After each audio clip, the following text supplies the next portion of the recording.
अध्यक्ष जी, जो खाद की समस्या उत्पन्न हो रही है, बार बार किसान ये आरोप लगा रहे हैं कि ओवर रेटिंग हो रही है, तो क्या कहेंगे, क्या स्थिति है खाद की और प्रशासन क्या कर रहा है? माननीय गोस्वामी जी, खाद की जो समस्या है पूरे देश में है, लेकिन हमारे ललितपुर जिले के जो अक्षय त्रिपाठी जी लोकप्रिय जिलाधिकारी जी हैं और साथ में हमारे सीडीओ साहब भी ललितपुर जिले को काफ़ी संभाले हुए हैं, जनता जनार्दन का सहयोग कर रहे हैं। तो मैं खाद के बारे में एक चीज़ बताना चाहता हूँ। खाद पे कोई समस्या नहीं है, कुछ समस्याएं तो क्रिएट किसान स्वयं करता है। खाद जिलाधिकारी द्वारा डेली परफॉर्मेंस ली जा रही है, काफ़ी कंट्रोल किए हुए हैं।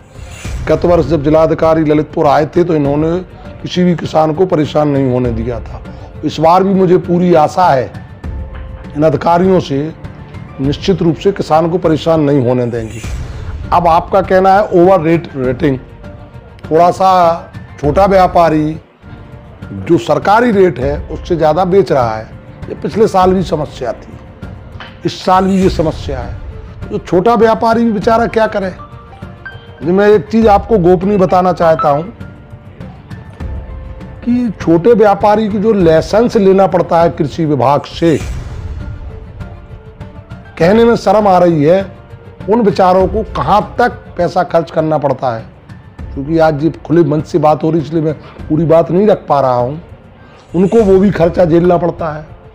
उसके बाद उनको जो ओवर रेटिंग जगमोहन लाल से, जो कानपुर के बहुत बड़े और यूपी के बहुत बड़े व्यापारी हैं खाद के, क्योंकि मैं बहुत पहले इनके डीलर रहा हूँ स्वयं, उसके साथ में ललितपुर के जो बड़े व्यापारी हैं जिनको डिस्ट्रीब्यूटर बोला जाता है, छोटे छोटे व्यापारी पैसा दे करके, एडवांस दे करके बोझियाँ ले रहे हैं, वो ही कर रहे हैं 50 रुपये, 100 रुपये, 70 रुपये ओवर रेटिंग। मतलब आपका कहना है कि खाद ऊपरी से महंगा दिया जा रहा है छोटे दुकान। छोटा व्यापारी क्या करे? अगर छोटा व्यापारी को 1400 रुपये, 1300 रुपये लागत लगा करके 50 रुपये वो नहीं कमाएगा तो क्या घर की दुकान बेचेगा? तो मैंने तो पिछले साल भी जिलाधिकारी महोदय से कहा था, पूरे जनप्रतिनिधियों से निवेदन किया था कि ऊपर से ओवर रेटिंग रोकी जाए।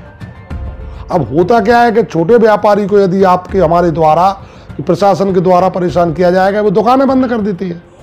हम क्यों जेल जाए, हम क्यों परेशान हों? उनका सोच ये रहता है, वो बात सही भी है।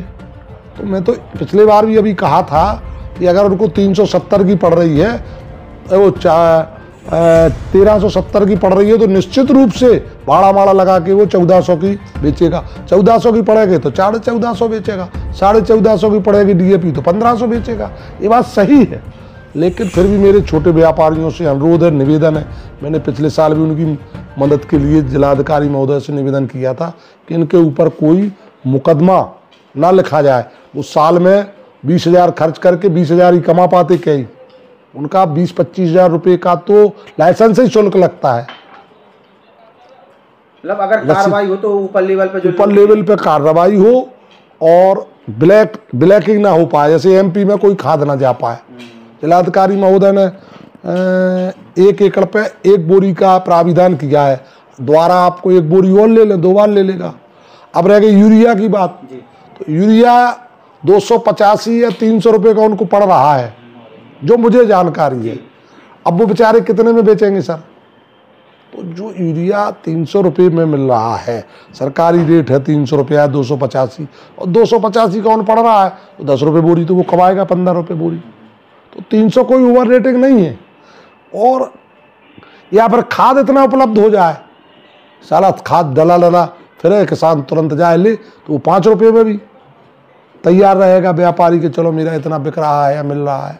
तो ये समस्या है। लेकिन जिलाधिकारी चूँकि बहुत ही सुलझे हुए व्यक्ति हैं, वो बड़े ही लगनशील हैं किसानों के हित में, लाइट के हित में। किसानों को भी ट्यूबवेल की लाइट मिलने के लिए उन्होंने पूरा प्लानिंग बना रखा है। मैंने भी उनसे निवेदन किया था।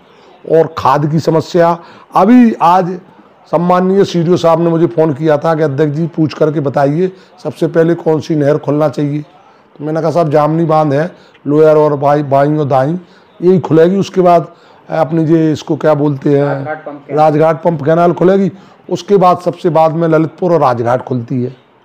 तो इस तरीके से वो लोग लगे हुए हैं प्रशासन, बस इतना है कि छोटे व्यापारी का भी किसी भी दशा में कोई कर्मचारी अधिकारी उत्पीड़न ना करे।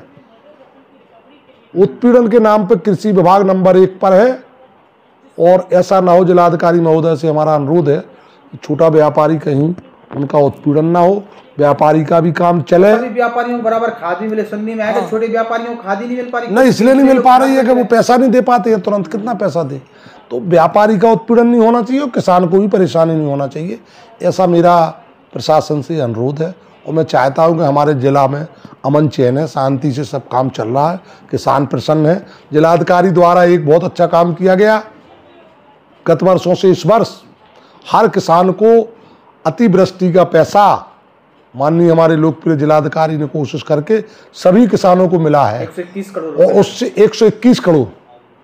और मुझे एक आशा और उससे बढ़ गई है कि जो हमारा केसीसी का बीमा होता है, अब बीमा कंपनी बदमाशी नहीं कर पाएगी, और निश्चित रूप से प्रत्येक किसान को जिनका केसीसी है, बीमा कंपनी को वो भी देना पड़ेगा। इसलिए मैं बार बार अपने जिलाधिकारी का, अपने जनप्रतिनिधियों का और अपने सांसद जी का, माननीय अनुराग शर्मा जी का बहुत ही आभार व्यक्त करता हूं।